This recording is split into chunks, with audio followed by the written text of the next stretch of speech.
Alright, what up YouTube? Doomnyc here with a deck profile.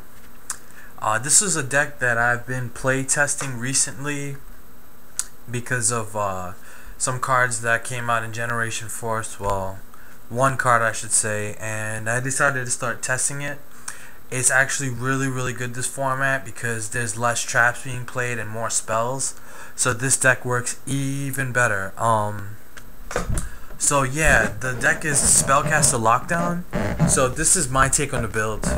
We got 3 Kaiku to Ghost Destroyer. This guy is really the Ghost Destroyer. This guy empties your opponent's graveyard and basically messes them up. Usually what happens, by the time you remove like Glow Up and Spore, they pretty much want to surrender at that point. So this guy is like really good. Double breaker, only 2, not 3.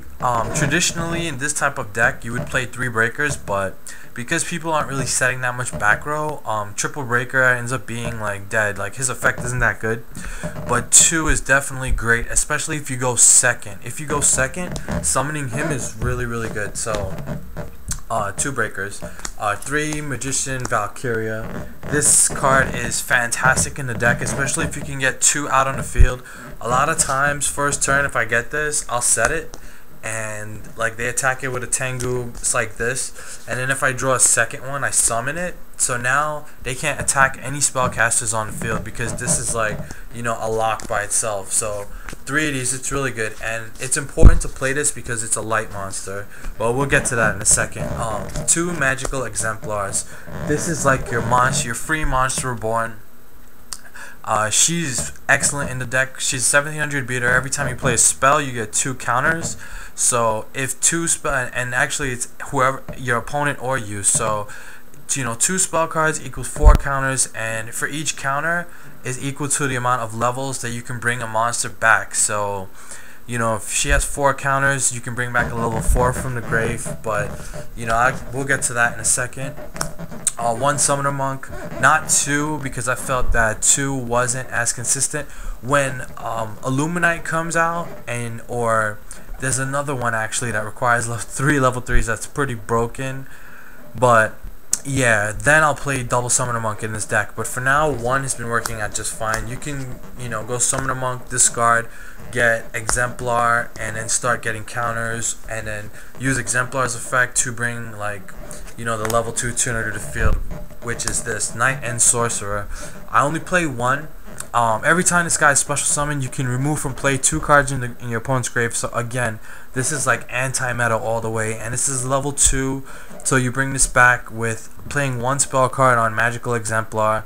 And what's a really good combo, if this guy's in the grave, right, is you go Summoner Monk, you discard a spell, you get this, then you play a spell card, you hit 2 counters, and you get special summon this, remove 2 from their grave, and then you can sync for Decisive Armor if you want. So that's really good.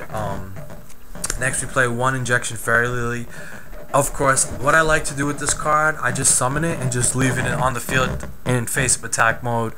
Most of the time your opponent's afraid to attack it. This is like your answer to your opponent's Christias and stuff like that, because they can't get over it. So that's really good. 1 Blacklusted Soldier. This is what made the deck go over the top, because you play lights and darks. This is really good in the deck. Chaos Sorcerer, this is obvious, the same reason like Blacklisted Soldier. You remove a light and a dark, and this guy's a spellcaster, so it's even better for the deck. 1 Gale. There isn't any good level 3 spellcaster tuners, so I decided to get one that could take out a big monster by himself. So Gale is like really good, and to go level 7 in this deck is pretty good. And then last but not least, 2 Veilers, and of course Veiler is Veiler, and Veiler just happens to be a spellcaster, which is fantastic.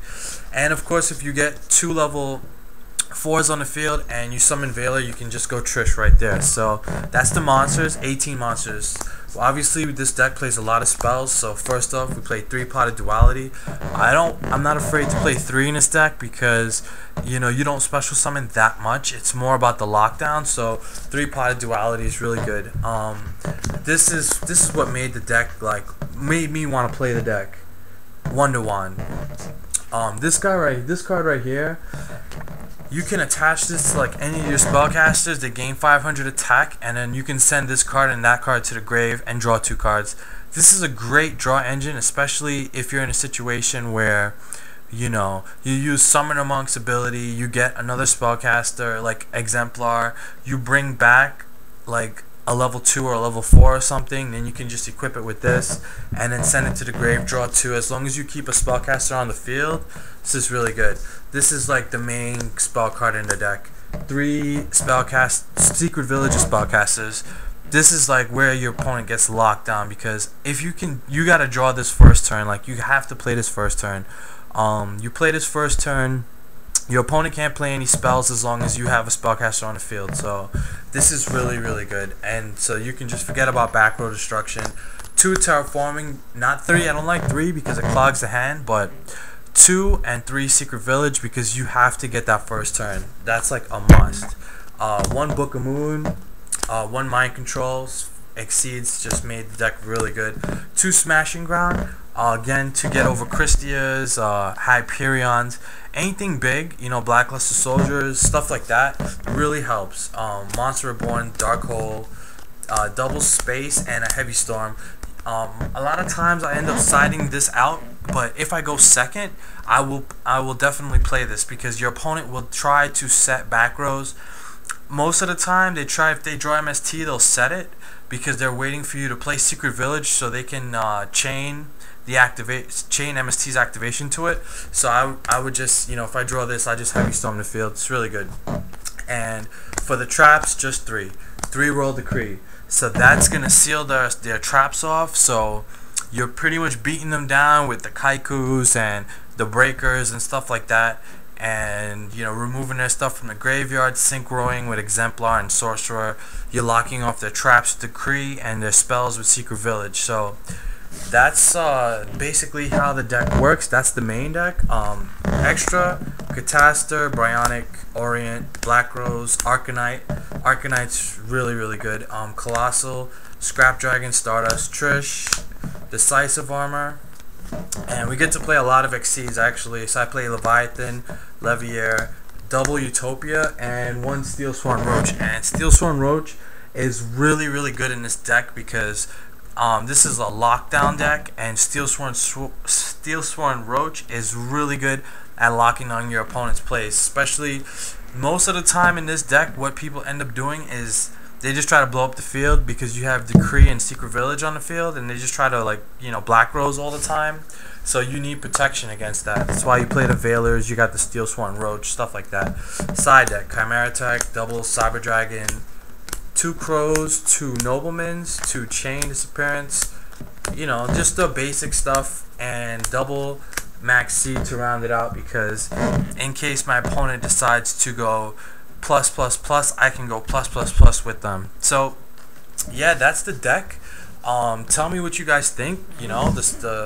The Spellcaster deck, it's really, really good. You guys should try it out. This is like the best format to play this type of deck. So yeah, rate, comment, subscribe, and until next time, YouTube, peace.